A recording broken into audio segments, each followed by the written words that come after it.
She sat in the rain, coat too thin, teddy in hand. "Please buy my teddy. I need to buy food for my mom." The stranger stopped, unaware she was about to change his life forever. The late morning sun slanted through the budding trees, casting dappled shadows over the wooden stalls of the Cambridge Farmers Market, just across the Charles River from Boston. Spring had finally pushed winter into memory, and the city felt alive with motion. Toddlers in overalls chasing bubbles, the hum of a street violinist drifting between the booths, the aroma of fresh bread and crushed mint rising into the breeze. Daniel Whitmore moved through it all like a ghost in a tailored coat. His presence didn't draw attention. He preferred it that way.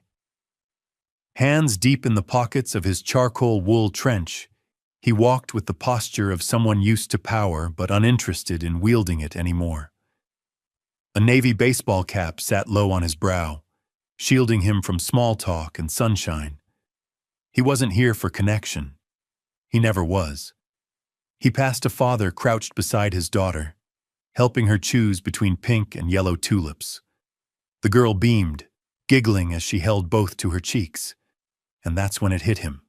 Sharp, sudden, deep in his gut. Emma had loved tulips. The memory landed like a slap, her red curls bouncing as she ran through a field in Bend, fists full of flowers, cheeks flushed from laughter. That day, it had been perfect. One of the few, before the coughing, before the oxygen tank, before the hospital room with white walls and blue beeping machines. Daniel turned away quickly, throat tight. He didn't come here to bleed. He passed a booth selling beeswax candles, then another with hand-carved birdhouses. Still, the ache lingered behind his ribs like a bruise. Then he saw her. At the corner of the street near a weathered bakery stall, a little girl sat on a folded blanket. Her raincoat was too big, canary yellow, with one missing button. She couldn't have been more than 6. Her dark brown hair was pulled into uneven pigtails, and her cheeks were smudged with something, maybe dirt, maybe dried tears. In front of her sat a teddy bear. Its fur was threadbare in patches. One paw was clumsily stitched with pink thread, and its left eye was a mismatched button. Propped up beside it was a bent piece of cardboard with large, shaky handwriting. "Selling bear, need to buy food for mom." Daniel stopped walking. The sounds of the market, the laughter, the chatter, the distant violin, dulled to a flat hum. The only thing he could hear clearly was the wind rustling the cardboard sign. It tickled the edge like it wanted to carry the message away.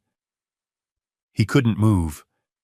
The girl looked up at him with eyes too old for her age, big, brown, and steady. Not scared. Not pleading. Just honest.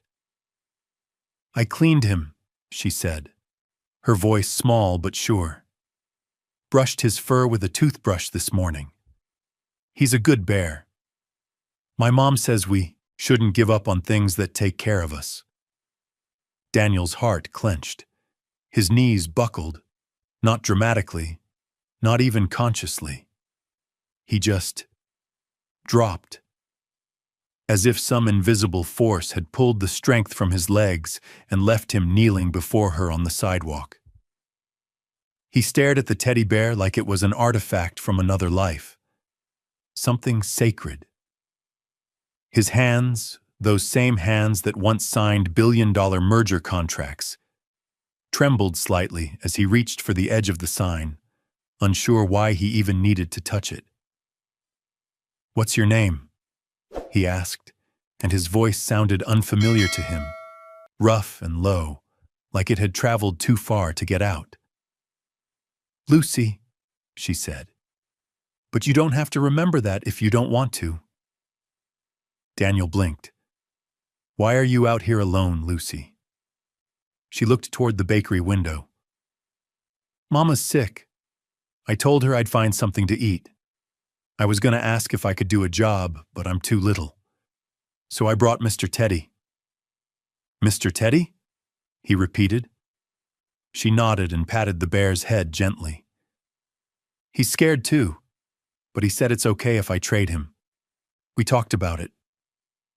Daniel exhaled slowly. A sliver of sun peeked through the trees and lit her face, softening the grime, catching the gold flecks in her eyes. There was something unbearably fragile about her, but not broken. No, she was holding herself together with sheer will, like a child who hadn't been allowed to fall apart yet. He looked around. People walked past, some slowing, most avoiding eye contact. No one stopped. No one else knelt. Just him. He looked back at her and asked, more gently now, "Where's your mom?" Lucy hesitated. Her fingers curled around the teddy bear's arm, then loosened. "She's home," she said softly. "She couldn't get up today. Her legs wouldn't work. But she still sings when she's not too tired." The world tipped. Something inside Daniel cracked, not like a loud break, but like an old pane of glass finally splintering after holding out too long. He remembered Emma's final day, the song she hummed, half asleep. The last time she held his finger with her tiny hand. He didn't make it in time. The traffic, the call that came too late, the silence when he entered the room. Aniel swallowed hard. His chest burned. "Lucy," he said, "would it be okay if I got you some food?" "Not in trade. Just breakfast." She tilted her head, eyes narrowing like she was trying to measure the truth of his offer. "Just bread and milk," she said. "Not too much. Mama says we only take what we need." Daniel nodded, eyes stinging. "Okay, bread and milk. And maybe a banana if they're not too green," she added, almost as an afterthought. "She needs potassium. I saw that on TV." He almost laughed, but his voice caught, and he had to look away. "Let's get it," he said. She stood, clutching the bear. Her sign fluttered against the quilt. Daniel reached for it without thinking and folded it neatly under his arm. They walked in silence past flower stalls and jam vendors. No one noticed them, or pretended not to. A man in a $3,000 coat and a barefoot girl in a yellow raincoat. An odd pairing. But Daniel didn't care. He opened the bakery door and held it for her. Lucy stepped inside like she was entering a cathedral. Inside the bakery, the warm air wrapped around them like a blanket, thick with the scent of cinnamon rolls, melted butter, and sourdough fresh out of the oven. It was the kind of comfort Daniel hadn't let himself feel in years.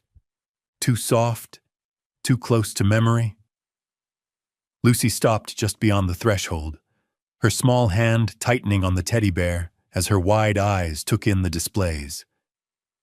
Behind the glass counter, rows of golden pastries shimmered under soft lighting, their crusts dusted with sugar and glaze. For a second, she looked like a child again. Not a caretaker, not a scavenger, just a little girl seeing pastries through a window of hope. Daniel stepped beside her, ignoring the sideways glances from other customers. A woman in yoga pants looked them over, lingered on Lucy's coat, then quickly turned away. He didn't blame her. People liked neat problems, donation boxes, not real children with dirt under their nails and too old eyes. He crouched beside Lucy, lowering his voice. "You can get anything you want, not just bread and milk." She blinked at him. "But I only have one bear." "You're not trading anymore," he said. "You're choosing." Lucy studied his face like she didn't quite believe him yet, like she was waiting for the trick. Then, slowly, she pointed at a grilled cheese sandwich on the top shelf. "That one, please. It looks warm." Daniel nodded, rising and ordering 2 sandwiches, a small banana, a bottle of milk, and 2 cartons of apple juice. He added a cinnamon bun on impulse, remembering how Emma used to pick the middle out first and leave the edges for him. As they sat by the window, Lucy unwrapped the sandwich and took a careful bite. She chewed slowly, eyes wide, the kind of careful that comes from not knowing when the next bite might come. Daniel didn't speak. He just watched her, something twisting in his chest with every tiny movement. When she finished half the sandwich, she wiped her mouth with the back of her sleeve and pushed the rest into a napkin. "For your mom?" Daniel guessed. Lucy nodded. "She says I'm the best nurse. I tell her stories and check her forehead." Daniel's fingers curled around the paper coffee cup. He stared down at the steam and let the silence sit. He wanted to ask questions, so many questions. But he sensed that too much would make her pull back. She wasn't used to kindness that stayed. Lucy fidgeted, then finally spoke. "I'm not supposed to talk to strangers, but you don't feel like a stranger." He looked up, surprised. "No?" She shook her head. "You didn't ask if I had a daddy. Most people ask that first. Then they look sad." Daniel's breath caught. "I don't have one," she added matter-of-factly. "Mama said he left before I could speak words, that he wasn't strong enough to stay." Daniel looked out the window. The tulip stand was still visible down the row. The father and daughter were gone now, replaced by a couple laughing over lemonade. "What about you?" Lucy asked suddenly. "Do you have a little girl?" Daniel's grip tightened around his cup. "I did," he said after a moment. "Her name was Emma." Lucy waited, sensing more but didn't press. Instead, she reached for the cinnamon bun he hadn't touched and tore off a small piece. "This is how I share with Mama," she said, handing him the soft center. He accepted it without a word. When they stepped back outside, the breeze had picked up. Clouds were gathering over the hills, smudging the blue sky like spilled paint. Lucy pulled her coat tighter, but her small frame still shivered. Daniel hesitated. "Do you want to ride home?" She tilted her head. "Your car won't mind?" He smiled for the first time that day. "No, my car's been lonely too." They walked to the curb, where Daniel's sleek black SUV sat under a tree. He opened the door and helped her climb in. She studied the leather seats like they were made of gold. As he started the engine, Lucy sat very still, eyes scanning everything, the buttons, the dash, the faint scent of pine from the vent. "Smells clean," she said, "like hospital floors." Daniel didn't know whether to laugh or cry. As they drove, he snuck glances at her through the rearview mirror. The image of her sitting in that raincoat, clutching the bear, replayed like a loop in his mind. He couldn't shake it. Even now in the quiet of the car, it echoed, a reminder of how quickly the world could tilt when you actually looked. He made a mental note to call Marcus, his assistant of 12 years, and cancel the Denver call, and the investor meeting, maybe even the meeting with that firm in San Jose. Nothing felt urgent now except Lucy. He parked outside a row of crumbling mobile homes tucked behind an overgrown lot. Paint peeled from window frames. The wind rattled an empty swing tied to a tree branch. Lucy pointed to the third trailer, the one with a chipped mailbox and a faded curtain blowing through a cracked window. "We live there," she said. "But don't tell anyone, okay? Mama says people think we're broken. We're not. Just cracked in a few spots." Daniel felt something in his throat twist again. He followed her up the 3 wooden steps to the door. She paused, turned, and looked up at him. Not afraid, but not quite trusting either. Please don't tell anyone we need help, she said. We're not supposed to. It makes people look at you different. He crouched down, eye level. I won't tell anyone. Lucy studied him a moment longer, then nodded and pushed the door open. The trailer was dim, lit only by a crooked lamp on the counter. The air smelled of old linens, Vicks Vapo Rub, and something faintly floral, maybe the remnants of a candle. The floor creaked beneath Daniel's feet.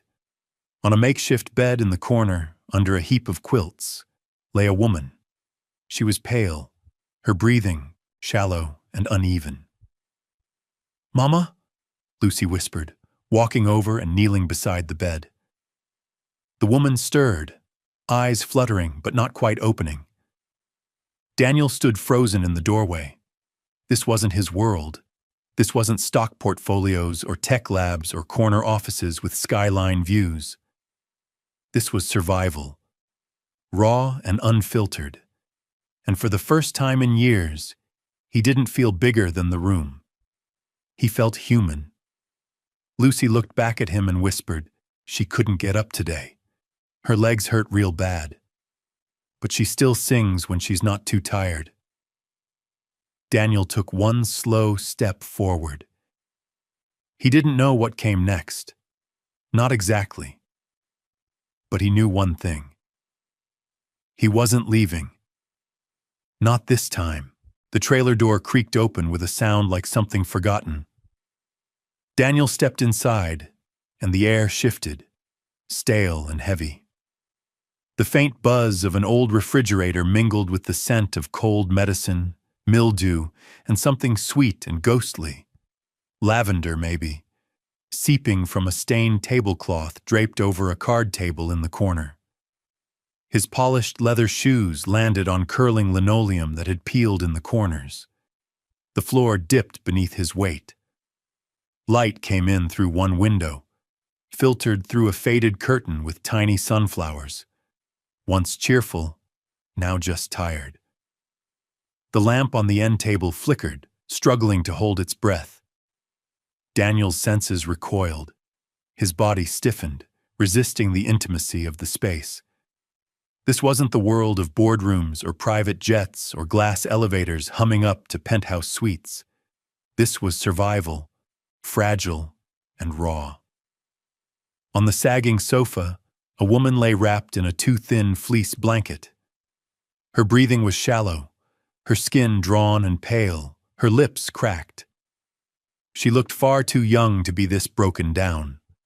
Sweat beaded her hairline despite the chill in the room. Her legs twitched under the blanket, spasming involuntarily. The symptoms rattled something deep in Daniel's memory. He'd seen the same wasting signs on Emma's worst days. Lucy knelt beside her, one hand on her mother's forehead, the other clutching Mr. Teddy close to her chest. Her expression wasn't panicked. It was something worse. Practiced. She gets like this when she hasn't eaten for a while, Lucy whispered, not looking away. And when the medicine runs out, sometimes she sings to feel better. Daniel opened his mouth, but no sound came. He felt out of place, clumsy in his expensive coat, more alien than man. Part of him screamed to leave, to run for air, to flee from the weight pressing against his ribs. But Lucy turned then, those same calm, watchful eyes meeting his, and she said softly, "She used to be a nurse, but no one helped her back." The words hollowed him out. They echoed, lodged deep in the quiet places he never let anyone see. His throat closed. He turned toward the kitchen counter, pulled out his phone with trembling hands, and dialed. "Marcus," he said, his voice flat and controlled. "Get Dr. Lee. Now I don't care if he's on vacation. Tell him it's me. It's urgent. And he needs to come to 312 Holly Drive with a mobile unit." He ended the call and braced both hands on the counter, head hanging for a second. The smell of menthol and stale toast clung to everything, but behind it, There was lavender again. Just a hint of the life Grace had tried to keep intact. "She sings Moon River when she's not too tired," Lucy said from behind him. Daniel turned. "Why that song?" Lucy shrugged. "She said she danced to it once, a long time ago, in a dress with sequins that made her feel like a chandelier." His chest pulled tight again. This little girl had been holding up a whole world. No child should carry this much weight, this much memory. He didn't know how to make it right, but he knew he couldn't walk away. He moved to Grace's side and knelt slowly, trying not to seem too big or too loud. Her lashes fluttered. She stirred. Her voice was faint and dry as parchment. Who are you?" Daniel hesitated. "I don't know," he said quietly, meeting her eyes. "Maybe someone I wish I'd been sooner." Grace blinked. Her lips tried to form another word, but the effort faded. Her hand, limp beside her, twitched toward Lucy and then stilled. Minutes later, headlights swept across the thin curtains. A black SUV and a second medical van parked out front. Daniel opened the door to greet them. Dr. Lee stepped out, wearing a black wool coat and carrying a med bag. His expression was curious, but he didn't ask questions. Inside, the mobile team moved with quiet precision. Vitals, oxygen, IV fluids. Their presence made the trailer feel smaller, but safer. One nurse knelt beside Lucy and gently offered her a warm blanket. She took it without a word and sat back on her heels. Daniel stayed at Grace's side, explaining symptoms, approximating timelines, repeating Lucy's quiet observations. Dr. Lee listened closely. When they lifted Grace onto the stretcher, her head lolled, but her fingers twitched, reaching, searching. Lucy stepped forward. "Mama, it's okay. You can rest. I'm going with you." Daniel reached out instinctively, placing a hand on Lucy's shoulder. She didn't flinch. Her small frame leaned slightly into him, like a branch finding something to rest against. They rolled the stretcher toward the door. Daniel reached down to help Lucy gather a small backpack from beside the sofa. It was light. Too light. She looked up at him suddenly, eyes wide with something he hadn't seen yet. Panic. "I don't know what to pack," she said quietly. "I've never stayed anywhere else." Daniel froze. The sentence carved into him like glass. All the board meetings, all the mergers, all the numbers and valuations and titles he'd ever collected. None of it had ever landed like those 10 words. He crouched to her level again, gently placing a hand over hers. "You'll have everything you need," he said softly. "And you don't have to do this alone anymore." Lucy didn't answer, but she nodded once, and that was enough. Together, they stepped into the night. The automatic glass doors of St. Anne's private hospital whooshed open, releasing a clean, crisp scent of antiseptic and lavender. Daniel stepped in first, Lucy beside him, her hand still tightly wrapped around his, like it was the only rope keeping her tethered to the world. Her fingers were small but firm, gripping with the kind of quiet desperation he remembered from Emma's last night, when she had whispered, "Don't let go yet, Daddy." He hadn't let go then, but she had. And now, here was another little hand, pleading for something unspoken. Safety, stability, maybe a promise that someone would finally stay. Daniel led Lucy through the quiet, polished corridor to a private wing he'd once helped fund. The walls were warm ivory, the lights dimmed low, the furniture more like a luxury hotel than a hospital. He waved away the receptionist and spoke directly to the charge nurse. "She's Grace Miller," he said, motioning to the gurney being wheeled in. "No insurance. Doesn't matter. Run every test you need. Top-tier care. Whatever it costs. The nurse glanced at Lucy, who clutched her teddy bear now with the hand that wasn't in Daniel's. Her raincoat was still damp from the trailer's draft, the hem smeared with mud. But her face remained solemn, alert, and far too grown. Daniel lowered his voice. She's staying in one of the guest recovery suites. Not negotiable. I want someone from PEDS to check her tonight. She hasn't eaten enough, probably dehydrated. She won't say it, but she's scared. The nurse nodded, recognizing the tone, not just wealth, but urgency soaked in something rarer. Care. In the hallway, Daniel sat on a small, upholstered bench beside Lucy as they waited. Her head leaned against his sleeve. Every now and then, she would glance toward the door Grace had disappeared behind. "She'll come back out, right?" Lucy whispered. "She will," he said, his voice low and steady. "She's in good hands." Lucy didn't reply. She just reached for his hand again and held it tighter. A few minutes later, footsteps echoed.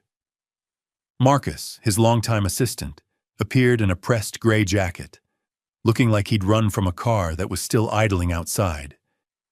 His eyes scanned the hallway, and when he spotted Daniel, they widened. "Daniel," he said, breathless, "I've been calling you all day. You disappeared. I thought—" He stopped when he saw Lucy. She looked up at him, cautious but not afraid. She clung a little closer to Daniel's side. Marcus lowered his voice. "Is this a charity thing?" Daniel met his gaze and shook his head slowly. "No, it's a fatherhood thing." That shut Marcus up. Daniel stood. "I need you to cancel everything this week. Clear my calendar. The board call, the venture capital dinner, the interviews, especially the press ones." Marcus blinked. "Wait, all of it?" "All of it." He didn't raise his voice. He didn't have to. Marcus looked at Lucy again, then back at Daniel. Something softened in his expression, like a memory he didn't know he still carried. "I'll handle it," he said quietly. Later that evening, Lucy sat cross-legged on a wide hospital bed in the guest suite Daniel had secured just down the hall from her mother's room. The bed was too big for her, and her little frame seemed to disappear into the white sheets, but she looked almost peaceful. A nurse had brought her warm cocoa in a small paper cup with a smiling duck on the side.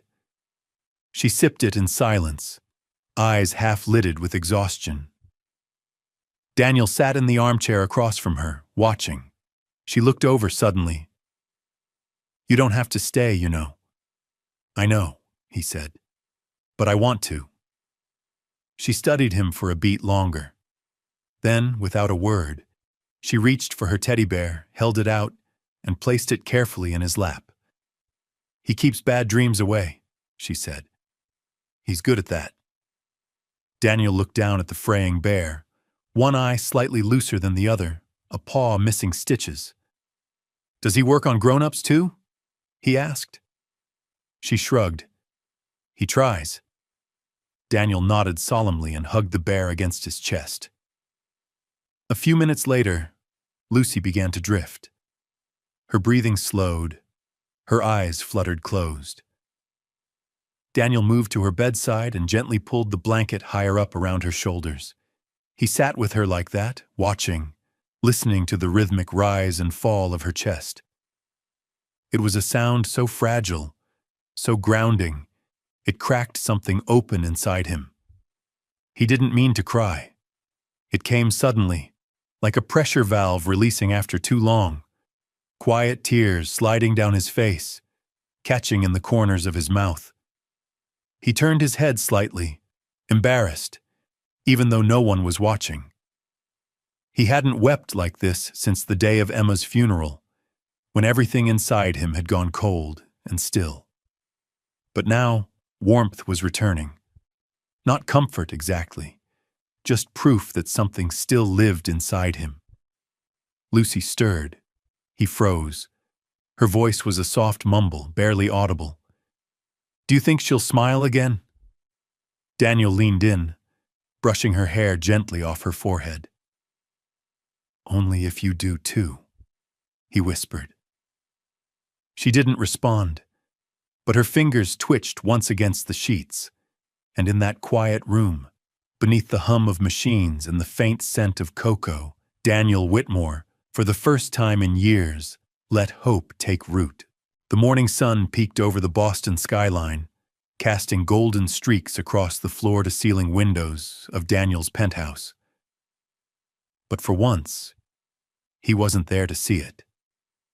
He was at the hospital, still in yesterday's suit, though the tie was gone and his sleeves were rolled.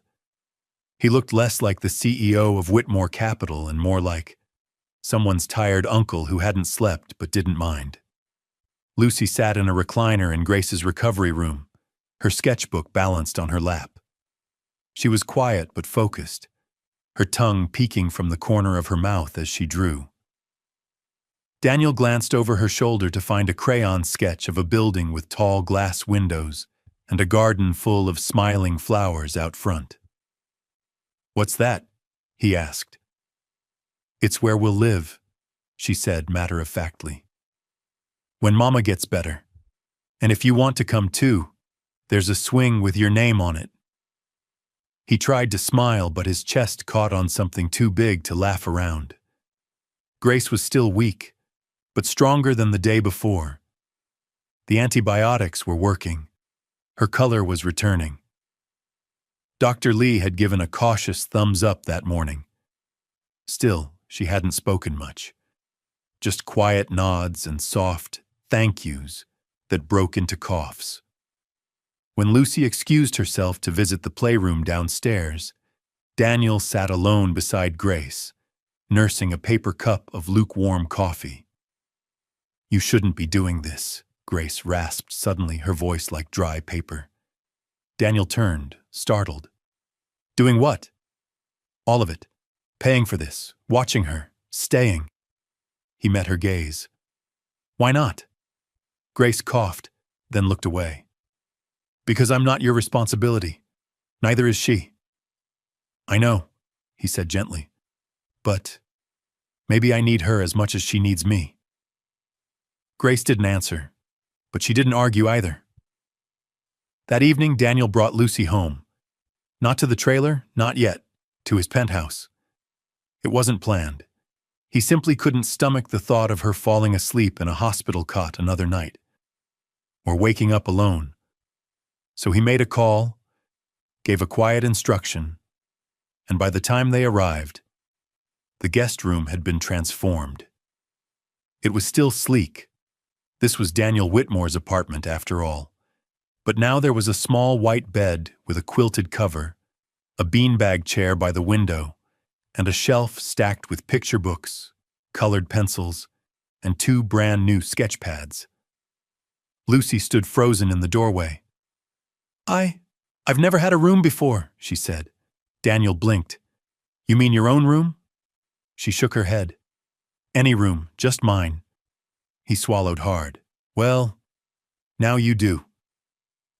She tiptoed inside like it might vanish if she moved too fast. Her fingers trailed along the desk, then the windowsill. Then she looked back at him. "Can I draw on the wall?" He blinked. "The wall? Just one, maybe in the corner." Daniel hesitated, then smiled. "You can draw a whole mural if you want." That night, while she bathed and picked out pajamas, still wearing the hotel slippers he'd gotten her, Daniel walked through the penthouse and noticed things he'd forgotten were there. A framed photo of Emma still sat on the hallway console, angled away from the light like he'd been trying to hide her smile. Now, for the first time in years, he turned it to face the hallway. He stepped into the kitchen and paused. On the marble island were a pair of drawings Lucy had left, one of him and her sitting under a tree, and another of Grace, floating in a hospital bed surrounded by stars. He picked it up gently. his fingers grazing the crayon lines. Then he laughed softly. The version of him in the picture had a crooked tie and pink socks. When Lucy emerged from the bathroom in her oversized pajama shirt, she found him cooking eggs, badly. "You're burning them," she announced. "I prefer the term caramelizing." She climbed onto the bar stool and giggled. "They smell like my mom's cough medicine." He grimaced, duly noted. They ended up having cereal, and later, when Daniel tucked her in beneath the new quilt, she reached for Mr. Teddy and placed him in Daniel's arms again. "You're gonna need him tonight," she said seriously. "Sometimes big people have the scariest dreams." Daniel nodded. "I think you might be right." She settled in, her eyes fluttering closed.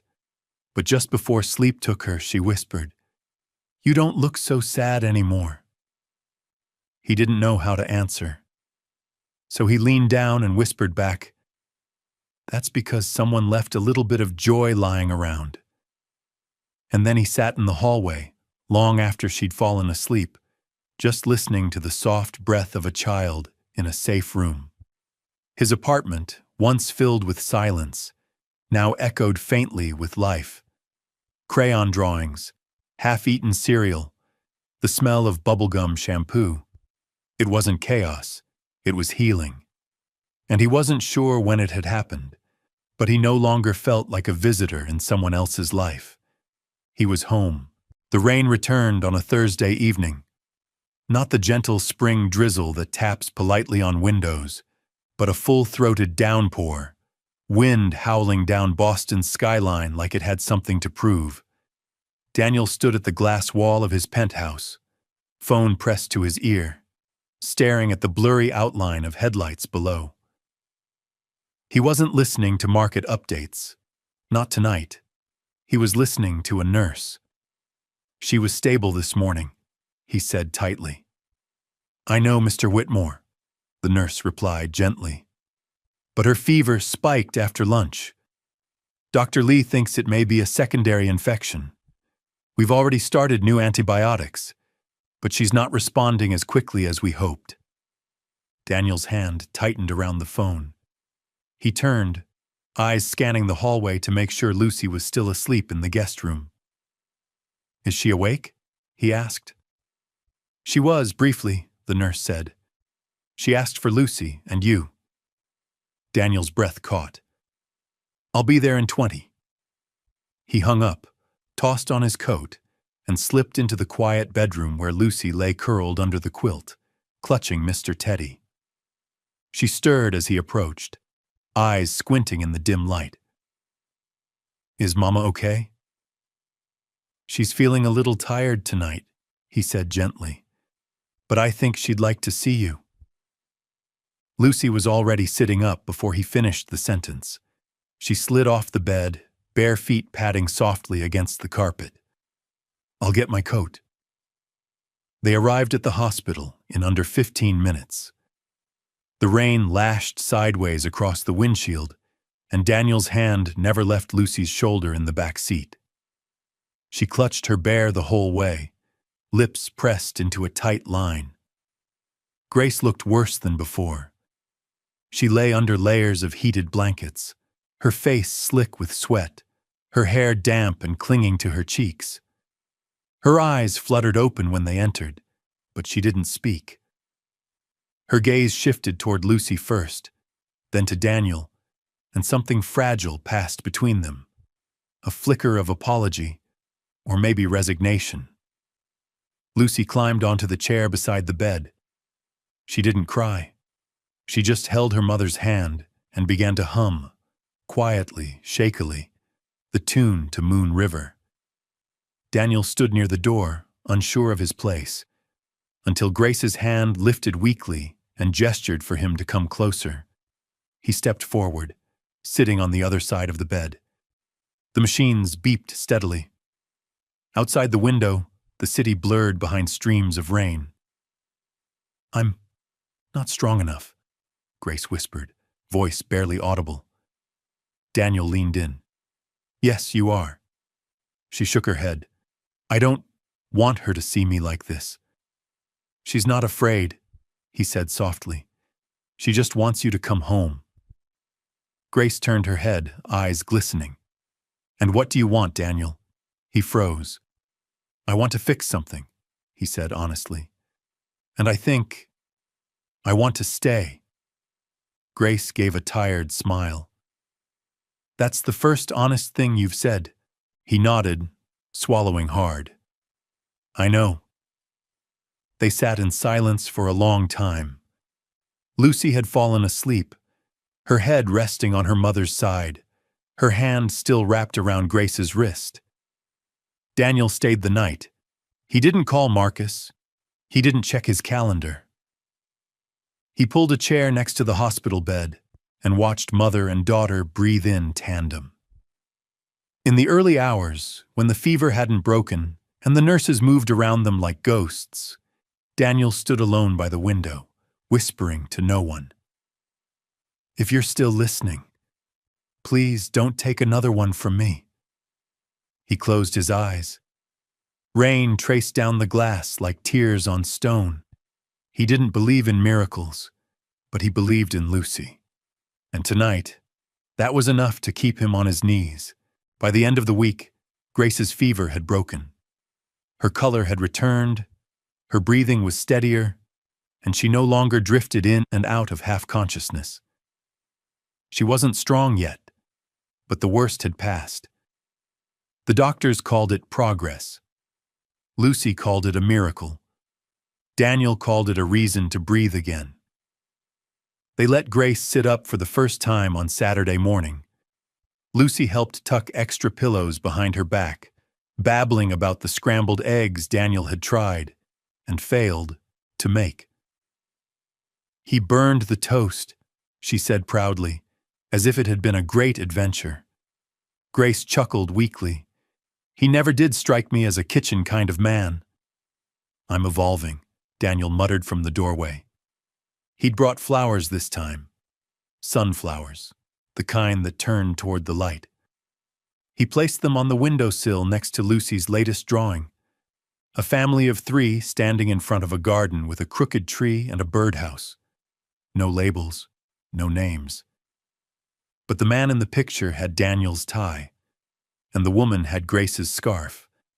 The girl had Lucy's pigtails, and Mr. Teddy tucked under one arm. He stared at it longer than he meant to. Grace was watching him.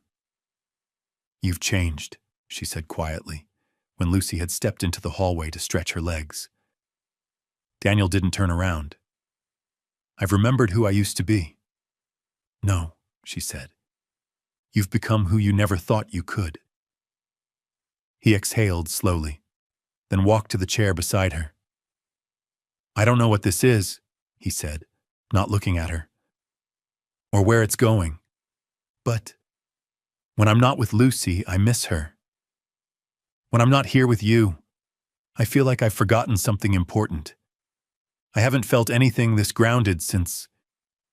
He stopped himself, but Grace already knew. Since Emma, she finished softly. Silence stretched between them. You're not trying to replace her, are you? Grace asked gently. Daniel shook his head. No, Lucy is... Lucy. But she reminds me of the parts of myself I buried with Emma. Grace looked at him for a long moment, her voice low.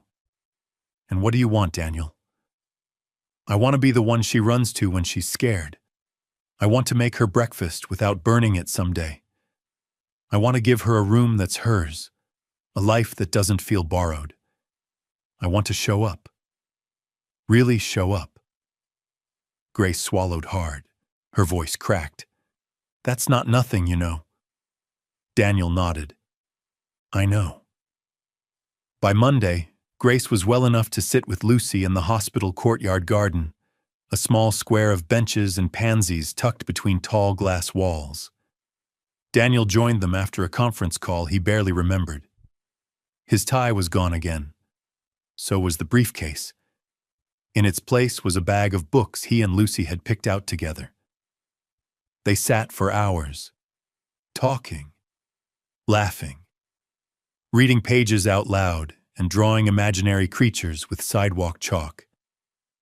That night, after Lucy had gone to sleep at the penthouse, Daniel poured himself a glass of water and stared out the window, his own reflection faint in the glass.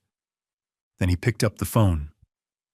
"Marcus," he said, "find me a lawyer, one who handles guardianship petitions." There was a pause on the other end. "Are you sure?" Marcus asked. Daniel's voice didn't waver. "I've never been more sure of anything." He met with the attorney 2 days later. They reviewed paperwork, discussed timelines, talked about contingencies. The lawyer asked him tough questions. Why now? Was he prepared for the responsibility? What would happen if Grace didn't recover fully? Daniel answered every one of them, not with the polish of a CEO, but with the clarity of a man who had finally decided to step into the role life had been waiting for him to claim. Meanwhile, Lucy had settled into the penthouse like she'd always belonged. Her drawings now decorated the fridge. Her tiny socks showed up in the laundry. Her laughter drifted from the guest room like music from a forgotten radio. And Grace began to walk again, slowly, carefully. Each step fueled by hope and a stubborn kind of courage. One afternoon, as they sat together on the patio Daniel never used before, Grace reached for his hand. "I was so sure I'd die alone," she whispered. "You're not alone anymore," Daniel said. They didn't speak for a long time, but they didn't need to. Because for the first time in years, Daniel Whitmore wasn't just a man who had lost everything. He was a man who had chosen to begin again. The apartment smelled different now. Gone was the sterile scent of polished marble and expensive wood polish. In its place, lavender soap, burnt toast, cinnamon oatmeal, and something Daniel couldn't quite name. Maybe it was joy. Maybe it was belonging. Or maybe it was just the echo of small feet on hardwood floors at 7 a.m. It was Saturday. Warm sun flooded through the floor-to-ceiling windows, painting golden patterns across the living room rug. Lucy was in the kitchen, her curls tied up messily with one of Daniel's silk ties. She stood on a stool, elbows deep in pancake batter, determined to do it just like the videos. Grace leaned against the counter, her cheeks a healthy pink again, her body stronger every day. She wore one of Daniel's old hoodies, the sleeves pushed to her elbows, and a smile that hadn't graced her face in years. Daniel stood at the stove in pajama pants and a t-shirt, flipping pancakes that were, this time, only slightly burned. Lucy beamed. "These are way less black than last week." He grinned. "Progress." After breakfast, they wandered into the rooftop garden Daniel had forgotten existed. Once a stiff attempt at luxury staging, it had been little more than neglected planters and a concrete patio for years. But today, it had color. Lucy had insisted on planting marigolds and sunflowers because they look like fireworks and smiles. A local gardener Daniel hired now visited twice a week, but it was Lucy's touch that made the place feel alive. They sat together on a bench, a little trio under the shade of a potted tree. Lucy leaned against Grace's side, humming softly. Mr. Teddy, recently stitched up with Daniel's help, rested beside her, looking far less ragged than when they first met. Daniel turned to Grace. "The lawyer filed the guardianship paperwork yesterday." Grace nodded, her hand gently brushing Lucy's curls. "Thank you." He looked at her. "Are you sure this is what you want?" She didn't answer right away. Then, "I want her to have someone who'll never leave. Someone who won't forget to come back." Daniel's chest tightened. "I won't. Ever." Grace reached for his hand and squeezed it. There were no grand declarations, no sweeping romance, just quiet trust. and in that, something deeper than anything he'd known before. Later that afternoon, as Daniel tucked Lucy into bed for a nap, she reached up and touched his cheek. "Do I have to go back to the trailer when Mama gets all better?" Daniel sat on the edge of the bed. "Not unless you want to." She paused. Can I have a key to this place, like, forever?" His throat caught. "I'll do you one better," he whispered. He pulled out a small, wrapped box from the drawer. Inside was a locket, gold, simple, elegant. On one side, a picture of Grace. On the other, Lucy's crayon drawing of the three of them printed in miniature. Lucy gasped. "It's us."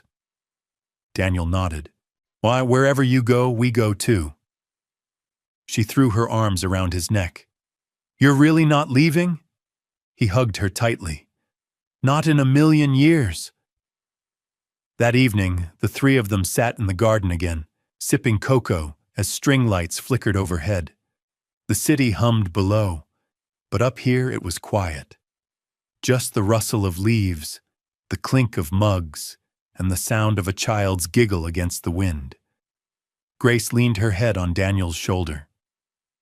Lucy sat at their feet, drawing again.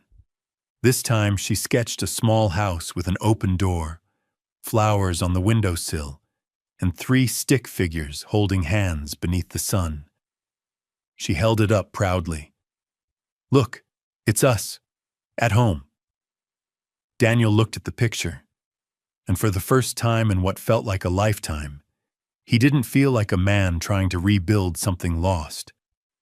He felt like a man who had found something new, not a replacement, not a distraction. A family. Home, he realized, wasn't where you lived. It was who you stayed for. If this story touched your heart, even just a little, we invite you to stay with us. Because here at Restoring Tales, every story reminds us that love, kindness, and second chances still exist. There are more tales waiting, of resilience, of hope, and of quiet heroes among us. So, if you believe in the healing power of love and the beauty of life's small moments, be sure to subscribe to Restoring Tales and turn on notifications, because the next story might be the one your heart's been waiting for. Thank you for watching, and we'll see you in the next story.